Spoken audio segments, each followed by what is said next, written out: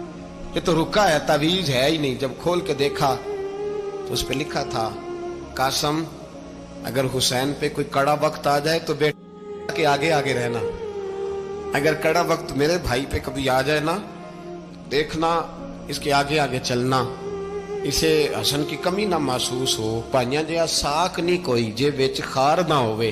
سیدنا امام حسین پہلی دفعہ کربلا میں اس وقت روئے جب یہ رکا. آپ نے دیکھا تو فرمایا ٹھیک ہے، اگر حسن کی یہ وصیت ہے تو میں نے زندگی میں اگر ان کی ہر بات مانی ہے اب بھی مانوں گا، تمہیں اجازت ہے. جناب قاسم بن حسن 16 سال کا جوان جب میدان میں نکلے تو ہائے ہائے پتہ نہیں کہاں سے آ گئی ہے. امام قاسم بن حسن جب میدان میں نکلے تو تبری سے لے کر علامہ ابو الاسناد صاحب سب کو پڑھ کے تو دیکھو. 3 دن کی پیاس ہے، شدید آزمائش ہے، دکھ ہے، تکلیفیں ہیں، پھر بھی پہلی دفعہ جب میدان میں گئے ہیں واپس آئے ہیں 19 لوگوں کو قتل کر کے واپس آئے. 19 لوگوں کو ایک بار میں حضرت ایسے ہی تماشا بنا دیا. مظلوم تھے وہ تو رو رہے تھے. ہر مقرر یہ کہہ رہا ہے کہ وہ تو بار بار کہہ ابا پانی مل جائے، پانی آ جائے، ترس گئے. خدا کا خوف کرو، یہ دلیر لوگ تھے. ان کی باتیں آج بھی پڑھ کے دلیری پیدا ہوتی ہے، دلیری پیدا ہوتی ہے، دلیری. سناؤ قصہ خیبر کو تمامی اپنے بچوں کو. علی کی داستان سن کے دلوں سے ڈر نکلتا ہے. علی کی داستان سن کے دلوں سے یہ جو بچے ڈر رہے ہیں نا، وہ چمگادڑ آ گئی، کاکروچ آ گیا، یہ خوف نکل جائے گا اگر حضرت قاسم بن حسن کی بات سنے گی. درجنوں لوگ آپ نے قتل کیے. ایک دفعہ آئے کہا چاچا یزید کا لشکر تو بڑا بزدل ہے، اگر چند قطرے پانی میرے حلق سے گزرے تو میں سارے کاٹ کے لے آؤں گا آپ کے پاس، چند قطرے. لیکن تھوڑی دیر گزری، عمر بن سعد کہنے لگا اکیلے اکیلے جاؤ گے تو علی کا پوتا ہے، یہ سب کو مار دے گا، کٹھے جاؤ. چاروں جانب سے تیر برسے. ایک تیر لگا آ کے گردن کے پیچھے، بس جناب سیدنا قاسم بن حسن گھوڑے سے نیچے گرے. تو جناب زینب حوصلہ کر کے آنسو سمیٹ کے کہنے لگی میں دیکھ رہی ہوں پردے کے پیچھے سے حسین میرے بھائی کا بیٹا گر گیا ہے، جا اسے اٹھا کے لا. حضرت امام حسین ان کو اٹھا کے لائے تو امام حسین نے سینے سے لگایا ہوا تھا تو ان کے پیر، ان کا قد لگتا تھا امام حسین سے زیادہ ہے. اٹھا کے لایا، لٹا دیا گیا. امام حسین کے اپنے بڑے بیٹے میدان میں نکلنے کو، علی اکبر نام ہے. جب جن لوگوں نے حضور کو نہیں دیکھا تھا وہ جب کہتے نا ہم نے نبی پاک کا دیدار نہیں کیا تو بتاؤ کس طرح کے تھے، تو بتایا جاتا تھا کہ جناب علی اکبر کا دیدار کرو، ہم شبیہ مصطفیٰ. اور جب وہ گلیوں میں نکلتے تھے تو عورتیں چھتوں پہ چڑھ جاتی تھیں. جناب علی اکبر رضی اللہ تعالیٰ عنہ تلوار لے کے میدان میں نکلے، جوان بیٹے دینے بڑے مشکل. او یارو رٹا کیا ہے یہ تو بتاؤ کہ ظالم آدمی حکمران ہے یار، یہ رٹا ہے، ایک ظالم کا رستہ روکنا ہے. اس رٹے کے لیے ہم شبیہ مصطفیٰ جناب سیدنا امام علی اکبر میدان میں نکلے، بڑے لوگ مارے، بڑے. پھر ایک تیر ان کے بھی گلے میں لگا اور جب وہ گرے نا زمین پہ تو حضرت